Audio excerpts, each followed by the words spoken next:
What's going on? This is Will McCraven coming to you another day with another video. Hit that like, share, and subscribe button. Without further ado, I want to do a little something different because this ride is definitely not going to be a fast-paced ride. I'm riding on the Lakefront Trail, and I was just leaving from the Drake Hotel as I rode in from Indiana to downtown Chicago, and I'm riding back from downtown Chicago to Indiana. And I started riding to work. Basically, I'm just going to tell this story how this really got started. So I started riding into work back in 2019.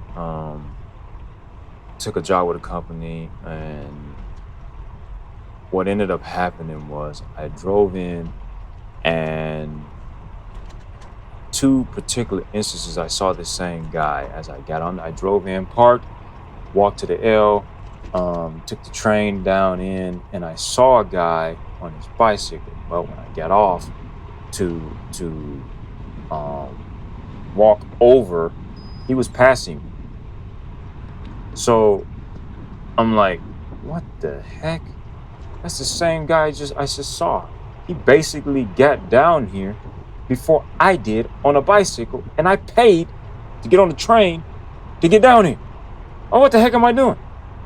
I might as well just ride my bike. That happened twice. The second time I said, no, I'm not gonna keep paying to get on this train. And this guy beat me down here. So I already had known that the facility that I was at to work had a shower in it. So I was like, it makes perfect sense that I, just start riding down here and take a shower out there. I'll just get here early. So that ended up spawning me the ride. And then I started getting there early, and where it was, it allowed me to start working out there with my resistance bands. I was bringing my resistance bands to work and started working out and getting my cardio in. So it was like me training all over again. So I was doing that. That's all I was really doing, just riding and just to getting cardio in. But during that time period, my bike ended up getting vandalized. Somebody tried to steal it, and then the frame cracked. So then I ended up at A1 Psycho. Mel then started. He ended up fixing the bike and then everything, and then he ended up recommending a mountain bike because he didn't really think I was that interested, because I was just gung ho to get the bike fixed and get back on the bike and ride to work. So eventually I come back in there because a guy just went flying past me. I'm like, how the heck did he go so fast past me? So I was clueless. So I went in there and asked a question, and that's when he told me, oh, he's more likely on the road bike, blah, blah, blah, blah, blah. And then, he starts introducing me to the road bikes that they have in there. So I ended up with the Scott. He was going to turn around and sell me another Scott road bike, but at the time I was like, I didn't want to buy the bike at the time because my eyes were locked on that Roubaix that I saw. So I didn't buy that Scott bike. So eventually I wanted to get a Scott foil, but I could never find one once the pandemic and all that crap happened.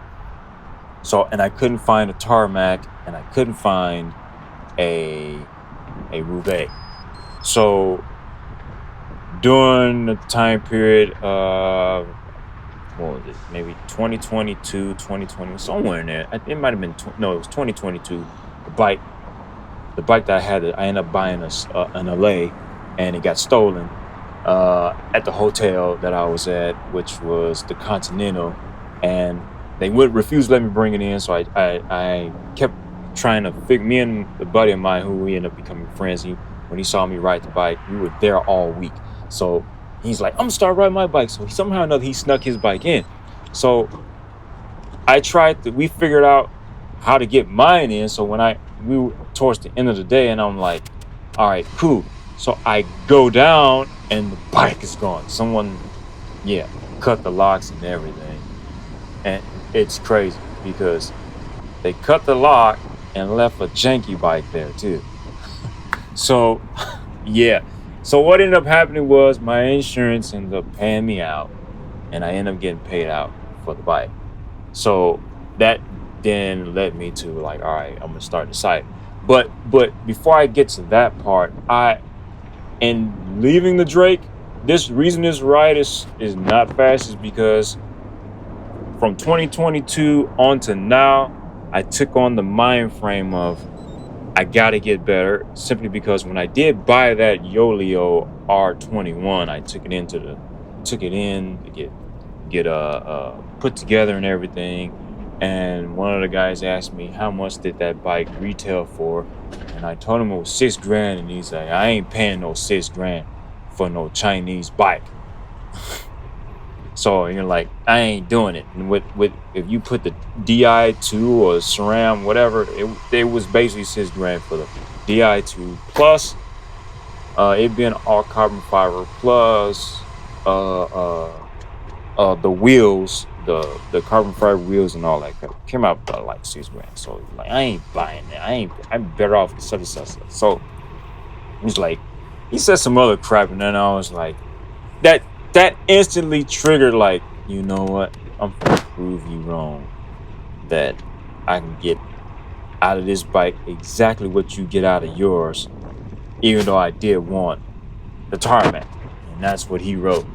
So I'm like, all right, cool.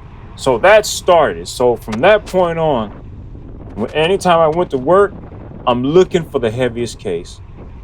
I'm trying, and we're pushing it across carpet. Like I said, I came from the Drake. So me coming from the Drake, they have like this, they have the worst load in of all hotels and venues in Chicago. It is the worst. Once you leave the dock with your gear, you then have to go down. It's probably like a 17% grade. The grade and incline and decline on that joint is so bad that they got a actual mechanism built in to grab hold to whatever the in-house stuff is to take it up the ramp. They don't push it up the ramp. It's a machine that does it. But when we come in, we got to take that joint. It's grueling. That's the actual first time I've ever done it. I've worked that space before, but I've never had to do the loading stuff. I generally, if I go there, I'm always the tech guy, and because everyone complains about it so bad. I was like, I don't want to do it because everybody always complaining about it, and I ain't trying to do it. So I decided to take this joint, and I don't shy away from the heavy gear and none of that, because a lot of times, I'm the one that's willingly taking that Cadillac, which we call it a Cadillac. It's a big wooden trunk case that houses Soka. It houses feeder. Feeder's heavy as heck. It is heavy. And sandbags. And a lot of times those cases with the sandbags is 25-pound sandbags, and you may have a case of 10 or you may have a case of 30. It's generally a case of 30. Sometimes it'd be more with the Cadillac. And 25, 30, that's 750 pounds. That's not including how much the actual case weighs itself. So, and a lot of times you end up pushing that joint across carpet, which that happened for a little bit on the Drake, and I'm having to push it across carpet. It sucked. But I generally just don't avoid it because I know it's training for me. Just as well as I bought those 54 and 56 chain rings for my bikes, because I knew it was training for me, because a lot of these guys I'm riding with, I've seen stuff from them from 2016, 2017. So I know they got years on me. So in order for me to catch them, I got to put in the work. I got to do the work. So I'm always treating like how Kobe said, is the job finished? Job's not finished. I got to do it. So in order to catch these guys and make up that amount of time, I got to do a whole lot more work than they're doing. And this is just one of the reasons why I do that. I ride to work. There are times I'll ride from my own house to work that far, just so I can catch up. But my man here, right here, Patrick Lino, shout out to Patrick Lino. He has his YouTube channel. Go follow him on the YouTube channel. I'll put the link below. Oh man, I appreciate him so much. He actually gave me the rundown on privately on Yoeleo and his experience and how the bike he had uh rode, and now I believe it was the R6 at the time. Yeah, and he had an LA too, so that was like, all right, I had the LA. I'm thinking about either possibly getting a new LA or tarmac or Scott foil, and he told me how it compared to his LA, the R6 did, and I figured it. I do more research and figuring out how the Yoeleo R12 and the R11 and the R21 stacked up, and the R21 had a more geometry closer towards the tarmac, where the R12 had a geometry more closer to the Roubaix being a comfort bike and all that other stuff. So he was a big instrumental part in me getting the Yoeleo brand. And he and my insurance, because when my insurance paid me for the bike that actually was stolen, they required to see what my bike looked like in regards to pay me out for it. So it had to have that. I had to have a picture of my bike, and they also needed to see a bike fully like that, as well as the price for the bike in order to pay me out. So when he was doing his reviews on the wind space and the other ones that I was looking into, that the wind space, there was the L's and a few other brands, because I just couldn't find the tarmacs, and I figured that would be a different route to go with a bigger benefit on the back end, which it did end up being a bigger benefit on the back end. But the Yoeleo brand was the only brand that actually had the bikes on there, as well as the price, full bikes, and not just you buying the frame. It had the full bike. So that's what really cemented my choice, along with all of the stuff that he was saying. So yeah, major shout out to Patrick Lino.